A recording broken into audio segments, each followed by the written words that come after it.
Yay, here they come. Good morning, good morning. I see Jenny, Alondra. I love seeing names I recognize. Sally. Sally's a consultant, a youth consultant. Thank you for joining us, for coming in. Good morning. If everyone just say hi, tell us where you're from in the chat. We've got some information that's going to be coming in on this slideshow that you see, but one thing I just wanted to verbalize as we're letting folks in. If you would like to chat, just make sure that in the chat bar, you click it from host and panelist to everyone so that everyone can see all the lovely things that you're saying. I know we've got some educators in here. If you're here with your classroom, like if you're streaming this to your classroom, let us know so we can say hi to the kiddos.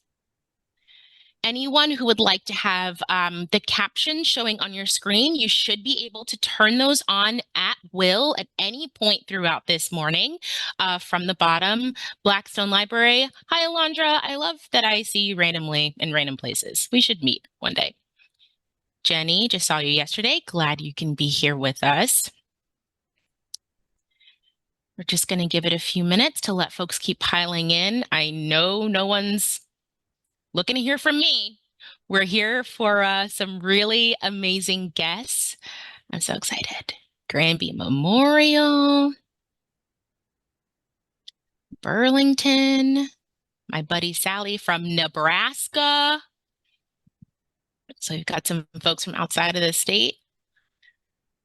New London. Good morning, good morning. I should have made more coffee, Ashley. I messed up. It's okay. Always need more coffee. We always need more coffee. I know. The kitchen is there. We've got Daniel in the chat. Good morning, Daniel. So glad you're going to be able to join us for this morning.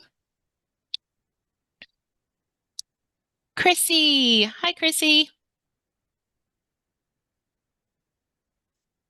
Great. Okay. It is 11 o'clock. I'm not going to waste anybody's time. I'm going to stop sharing. Please continue to tell us where you're from, where you're joining us from. Say good morning in the chat. I personally love an active chat. So good morning. My name is Kim Poe. I'm the Children and Young Adult Consultant with the Connecticut State Library, here with some of the organizers of all CT Reads. Ashley Sklar, our Adult Services and Community Engagement Consultant, also at Connecticut State Library. Amanda Stern joining us from CLC, amazing partners for this initiative. Again, for anyone who might have joined us a little late, you can turn the captions on at will at any point throughout this morning, just using your toolbar at the bottom. You all know that this is recorded. Give us a couple days. We'll get it up on our website. And I'm pretty sure that's all I wanted to say. So I am going to turn this over to Christine, who is going to introduce our first author, Kelly Yang. It seems cliche to say that she needs no introduction, especially for those of us who work with children or are just fans of middle grade books because they're the best. But here's my best shot. So Kelly Yang is a #1 New York Times bestseller and the author of 10 novels for middle grade and young adult audiences. Her middle grade debut novel, Front Desk, was named Best Book of the Year by numerous outlets, including Amazon, the Washington Post, School Library Journal, and NPR. And Front Desk was awarded the 2019 Asian Pacific American Award for Literature, the Parents' Choice Gold Medal, and was the 2019 Global Read Aloud. Book Riot also named Front Desk to their list of the 30 most influential children's books of all time. Not something to sneeze at. Her authentic stories are a reflection of her own life experiences, and her relatable narratives help many young people become finally seen. See what I did there? Kelly, it is so wonderful to have you here, and I know I speak for the whole committee when I say how thrilled we are that Finally Seen is this year's kid selection for all CT Reads. So welcome to you. Thank you so much. Oh my goodness, that was such an amazing introduction. I'm so blown away by all the people here. Thank you. It's just I'm so grateful to be able to join you guys. And so happy to talk about Finally Seen. So first of all, absolutely, I write a lot about my life, and that's because when I was growing up, I didn't really have any books where I felt seen. What I mean by that is that, you know, my parents came to America from China when I was 6 years old, and they got a kind of interesting job. They were my dad was a doctor, my mom was an engineer in China. But when they got here, they couldn't really practice their previous professions. So they had to take pretty much any job they could find. And what they found was an opportunity to work in a motel. Now, a motel sounds really cool, and I was really excited. I was so excited to have a pool that I could use and basically be in charge of this like kingdom. But when I got there, I realized quickly that my parents basically had to clean the rooms 24/7. And the motel was literally open 24/7. So they had very little sleep. They were pretty much just cleaning all day long. And so I had to make the quick decision that I was going to basically take over the front desk of the motel. I was only 8 years old, and I did not speak very good English at the time. So I was very nervous about this job. But at the same time, I was kind of excited because it gave me an opportunity to get to know so many different people from so many different walks of life, including our wonderful weeklies who were the customers who stayed at the motel. And so I had this kind of interesting childhood, but I kept it a secret from all of my friends at school. And that's because I never, ever read any book that captured my experience. I'm not even just talking about living in a motel, which I realize is a little out there, but just the emotions of worrying about your parents, you know, worrying about food, like, are we going to have enough for dinner? Are we going to have to move again? Those were very real emotions that I had to carry as a kid, and I never saw it depicted in any novel. My favorite books at the time were Babysitter's Club and Goosebumps. And although a lot of terrifying things did happen in Goosebumps, they were not in the same realm as the things that I worried about.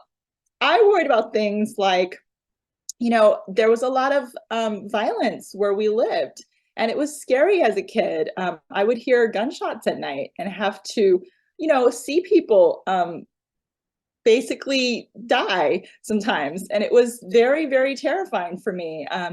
And I had to worry about just the home security issue, just like not having a stable home, not having an address that I could reliably give to my relatives in China, and just know that if they sent me a photo of my family, that we would still get it in like 5 months or whatever. And so those were issues I really never saw depicted as a kid. And what happened was that I started thinking, well, maybe that's because my life is just too different. It's too weird, that my life was so strange that it was literally unimaginable to people. They couldn't even imagine it, which is why they never put it in a book. And so that meant that I needed to keep it a secret. I was deeply embarrassed about my life. I didn't want anybody at school to find out. And what that meant was, growing up, I didn't let any of my friends come over, not even for my birthday, not once. It was really funny because I think in 7th grade, I had a really great best friend. She was this incredible, kind, just so fun, this Mexican-American girl. And we had the best time hanging out. And if you've read the Front Desk series, Lupe, one of the characters, Mia's best friend, is very much based on my real life best friend in 7th grade. But even with her, I didn't want to tell her because I didn't want it to taint the way she looked at me. And after a while, when you grow up with that, never seeing yourself in a story, you really internalize it. And it's this heavy weight that you carry with you, where you really don't even know when, at what point in your life, is it safe? Is it okay to talk about your experiences? And I wish I could say, okay, by high school, I definitely got over it and told somebody. But nope, it wasn't in high school.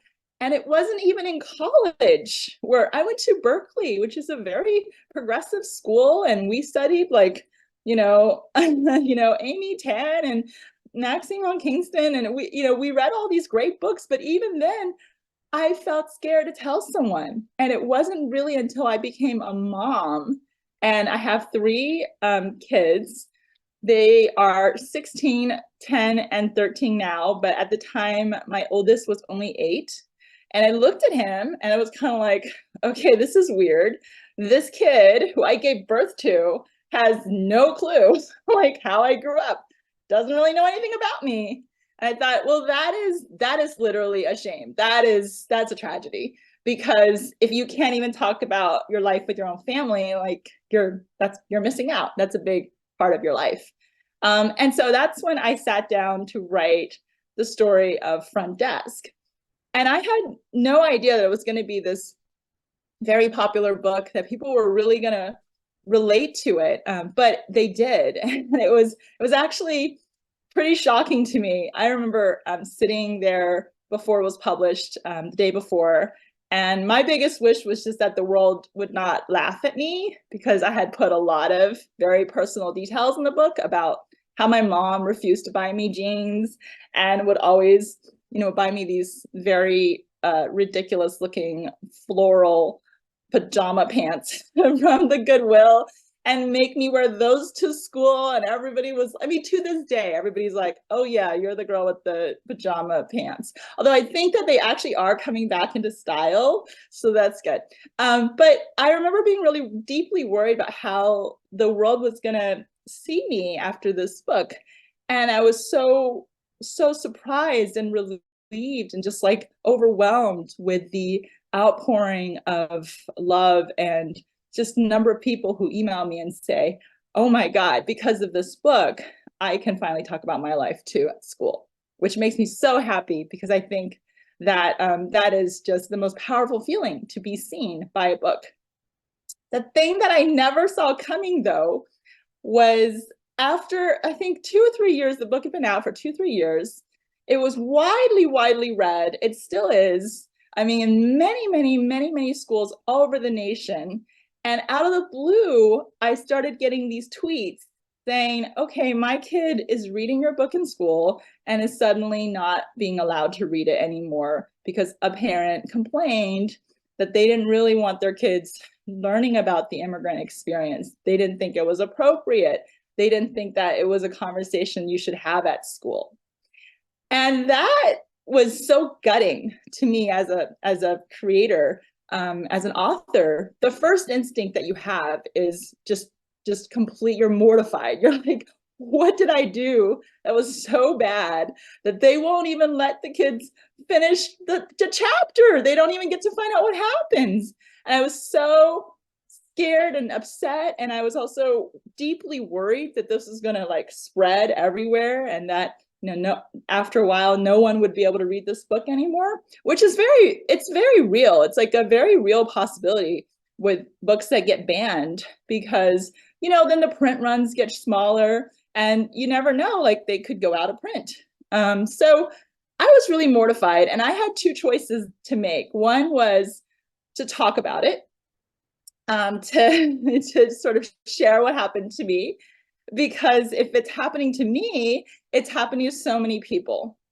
And the other was to just be quiet, because you're scared that other people might think, well, maybe there is something wrong with this book, or maybe we should ban it too, maybe we shouldn't read it. And I decided to take a lesson from my protagonist in the book, which was Mia Tang. And what would she do? The whole series is really about finding your voice. And so I decided that I was going to talk about it. And not only did I talk about it, but I ended up writing a book about book banning. And that book is called Finally Seen. And it follows the story of 10-year-old Lena Gao, who is very much like the way I was as a kid. I feel like I was much more like Lena, in that she's quieter. She's not, your superhero who comes marching in and is immediately brave. She's not immediately brave, because it's hard when you feel like you've not been seen to be immediately brave. It's hard to find that reserve of courage in you. So she comes to the U.S. with a very big secret that she doesn't want to tell anyone at school, which is that her parents actually came here first. They came here for 5 years without her, but they brought her little sister. And that's actually something that happens frequently in a lot of immigrant households is, they don't always come at the same time. And that's because, maybe mom and dad want to get things settled, want to make this like beautiful, nice home for their kids. But then it's hard in this country, and it's much harder than they thought. And 1 year turns into like 2 years, turns into longer. And so she's coming over with this secret, and she doesn't think that anyone can possibly relate to what she's gone through, not only in school, but even in her own new family, right? Which is her family. She's reunited with her mom and dad, but she still doesn't feel very seen because they have no idea what the last 5 years has been like. And she's kind of at the point where it's like, what's the point of even talking about it? There's no way we can possibly unpack that. Until she finds a book in the library, and it is a graphic novel that she can finally read because, English is hard for her. And this graphic novel just unlocks all these emotions that she's been feeling, because as the new kid in school, it's hard, especially without English. It's hard to feel like you have a shot, just like everyone else. And so this book just is like everything for her. It's a mirror for her. And she thinks that it's also could be a window for her classmates to finally understand her. We talk about mirrors and windows and sliding glass doors and the power of books to really make us all feel seen and to then see others and to have that empathy, right? Which is why these books are so powerful. And frankly, why they're getting banned is because they are such a huge empathy builder in people. And she is so excited that this book is finally going to be read as a class read aloud in her classroom. She is so pumped and excited. Finally, maybe the kids who've been bullying her might actually find out that it's hard to be on the receiving end of some of these comments. But then as they start reading the book, somebody in the class has a problem with the book. Their parents don't like this book. And so she's now going to have to make a choice, like I had to do, which is, do you stay quiet and stay in the back and be invisible? Or do you do the thing that is terribly scary, which is to speak out? Because, you want the chance to be seen. You want the chance to have everybody finally understand a little piece of yourself. And in my real life experience, I think that when you take that leap of faith, you'll be so amazed at how many other people have felt that way. And it takes a lot of courage, but it really is the most rewarding experience to not give in to that fear, and to really take a stance and stand together against censorship. Because the whole point, I think, of going to school and reading is that we want to learn about the world. We're going to have conversations, and we're going to get to know other people. Otherwise, there's just no point in us interacting, right?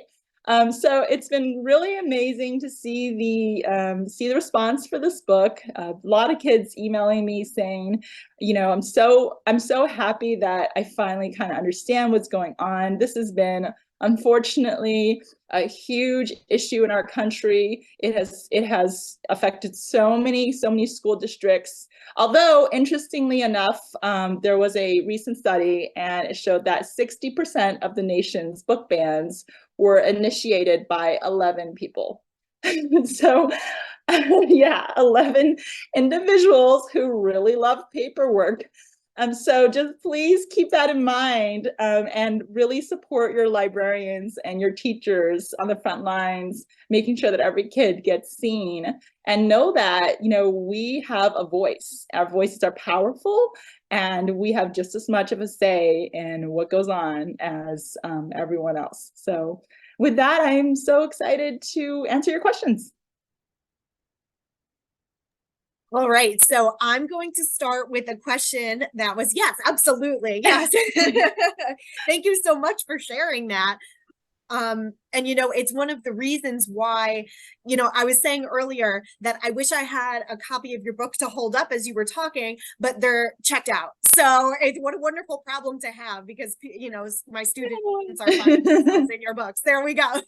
Hey. So, I'm going to start with a question that was asked in the chat by Daniel Black, who is another one of our authors here today, who wants to know what you were like as a student in school, what your experience was like. Oh, wow. That's a great question. I mean, I think I was pretty reserved. You know, I was the observer. I think a lot of authors are, you know, we're sort of sitting back there almost watching it like a movie and just kind of taking notes, and little things will amuse me. And you're kind of just trying to figure out, where do I fit in?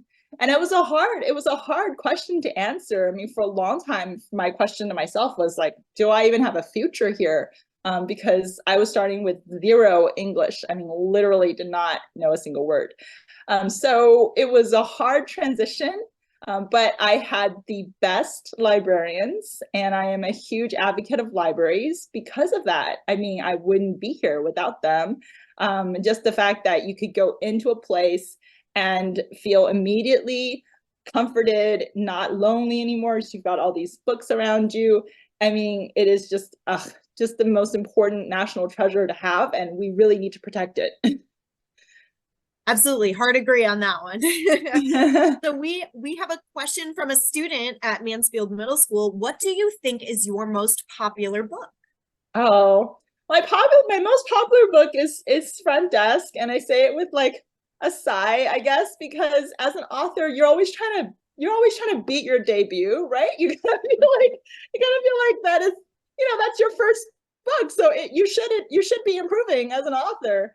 But it still remains probably my top seller, I guess. But I am very, very proud of it, because I am very, very proud of the protagonist. She is like my alter ego. She is the brave one. She is way braver than I was at that age. And I love how she fights these adult battles like all day long. You know, she's fighting for like pay equality in book 5 and stuff like that. Just like, wow, what a go-getter. I love it. So this question is from Alondra. She says, I loved the inclusion and mention of graphic novels in Finally Seen. Do you think you will collaborate with an artist and illustrator on a graphic novel in the future? I would love that. We don't have any plans that we can say definitively right now. I love graphic novels, and I would just love it. I think it's just a matter of finding the time. I think my mind gravitates more towards prose, and so when I have an idea, like I just start writing it. But it would be really cool to write an original graphic novel. This question is from Chrissy at the Derby Neck Library, who is also a fellow committee member with me. Can you talk about the inspiration for Lena's relationship with Millie? I love how that developed. Yeah. So I think, well, first of all, I am an only child. And so when I write about siblings, most of the time it's based on my observations of my own kids. I have 3 kids, so I witness sibling rivalry all day long. I wish I could say that my kids get along. I think they do get along in their moments, but there are way more moments where they don't get along. And sometimes it's really hard as a parent to see. It's, I wanted to develop this relationship between a big sister and a little sister, because part of the burden that Lena feels emotionally is that she just hasn't been the big sister ever in her life. Now she's coming in. It's very hard for her because she doesn't speak English. Her little sister is talking away a mile a minute. I mean, from the minute that they land in the airport and her mom says, go get your sister some water. And she's standing at Starbucks kind of going like, I don't know, there's so many different choices of beverages here. I have no idea what to order.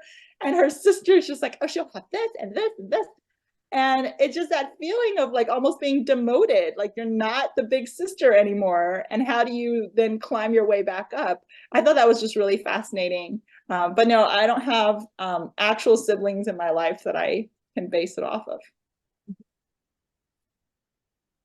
So we have 2 questions from students that are being fielded by Jody. I don't think Jody said where she was from, but her students want to know, one, why front desk got banned, and one of the students wants to know about the plaques behind you, the different state plaques behind you.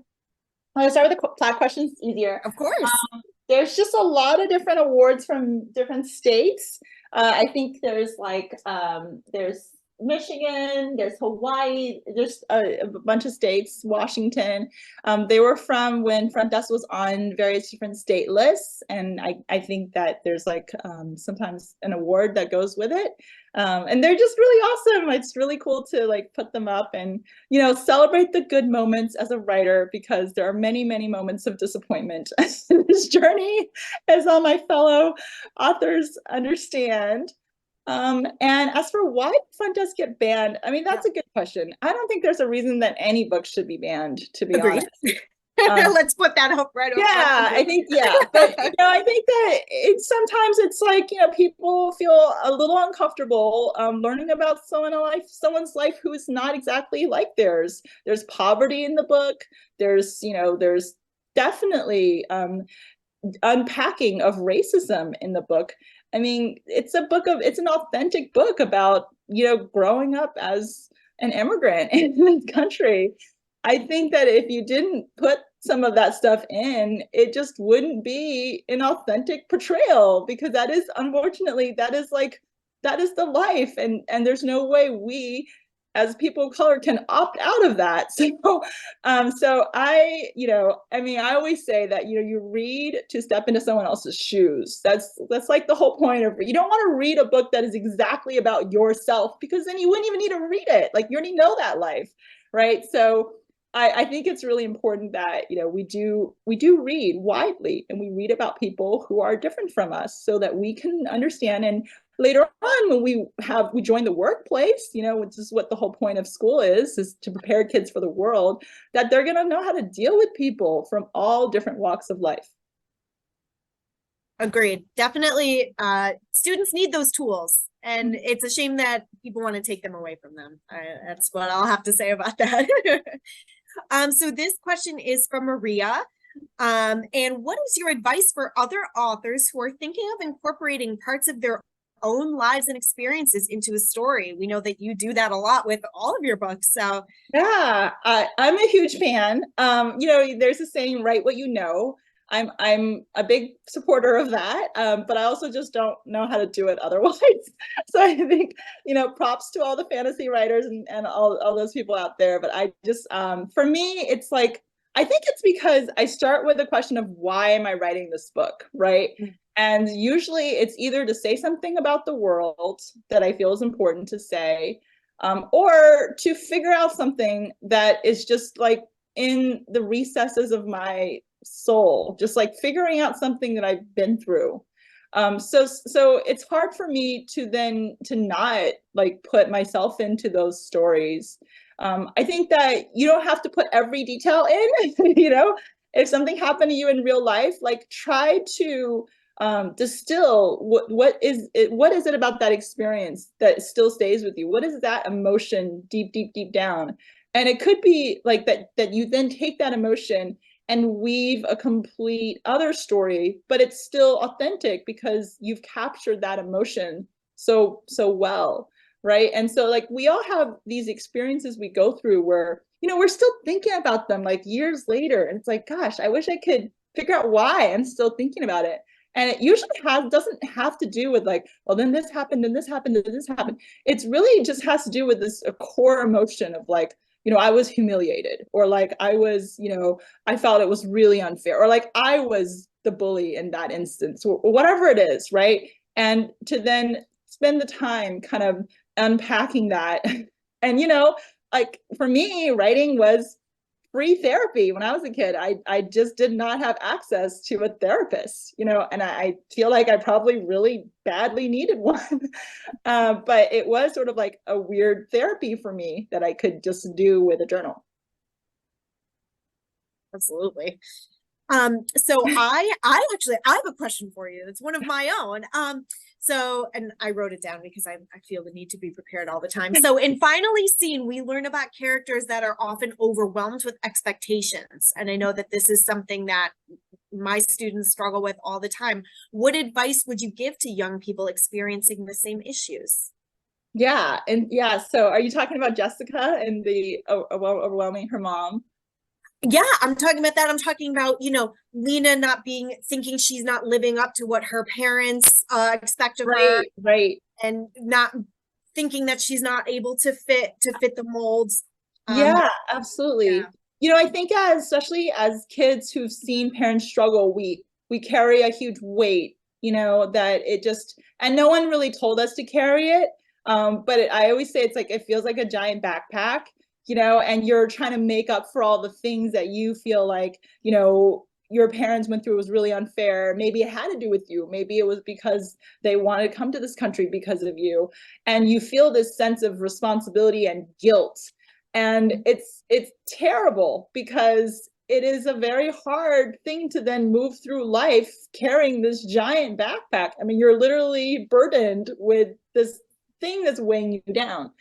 So I think it's very important for kids who feel that way to take off the backpack, you know, and just go live your life. Because it's not your responsibility what your parents have decided. You weren't part of that. It wasn't your fault. Like none of this stuff that happens to you as a kid is your fault. But what you do get to choose is the life you want to live, the goals you want to have, right? What you want to do that brings you joy every day. That's your responsibility. That is literally the best way you can make the world a happier place, is if you can find that inner peace and happiness. That's such a powerful thing to say. I really hope that students and kids, anybody reading your books can take that away from it. I think we have time for one more question, and we have one from Jody, who is at Fox Run Elementary in Norwalk. I asked earlier and she answered me. Thank you, Jody. So a student would like to know, which book is your favorite that you have written? I know that's probably a very difficult question to answer. Okay, my favorite that I've written that is coming out in February is the sequel to Finally Seen, called Finally Heard, in which Lena gets a phone and she thinks she can use it to help her mom's business and do all these great things with it. She has all these great intentions, but as she figures out how to get on social media, even though she's not really supposed to, we learn a lot. We learn a lot about what social media is doing to all of us and our brains, and how it's working to, you know, make us feel a little more insecure, a little, you know, just have a lot of anxiety, how it's so addictive and why it's very dangerous. It's one of probably the biggest thing that I'm most worried about for young people. And I mean, I know I'm not going to win like Cool Mom of the Year award for writing this book, but it's so necessary, you guys. It is such a necessary read because it is terrifying what it's doing, and the fact that, you know, kids are scrolling away and not really reading anymore, and it threatens us on such a existential level, to be honest. And I just really hope that if we're going to go into this digital world, every kid needs to understand what exactly this is doing. You know, it's almost like a driver's ed course. You know, you kind of have to know, because it's a very powerful machine. And yeah, it's very hard. There's a lot of fun parts to it, though. It's an entertaining read. Well, I was just going to ask if there's something else that we should be looking forward to and to get excited about. So I'm going to go ahead and add Finally Heard to my shopping list as soon as we get off of this. I'm sure there's a lot of people who are going to be very excited to read that. So thank you, Kelly, for being here with us and answering these questions. And oh my goodness, everybody to experience Finally Seen. It was wonderful. It's such a pleasure. Thank you so much for having me. It's such an honor, and I can't wait for everybody else's talk. This is such a great event. Thank you so much. Thank you, Kelly. Thank you, Christine. I can tell you, Kelly, both of our discussion set copies of your book are checked out from our service center, which means they are in classrooms or book clubs across the state already. So thank you so much for being here. We were all like, you know, fangirling a little bit in the chat. So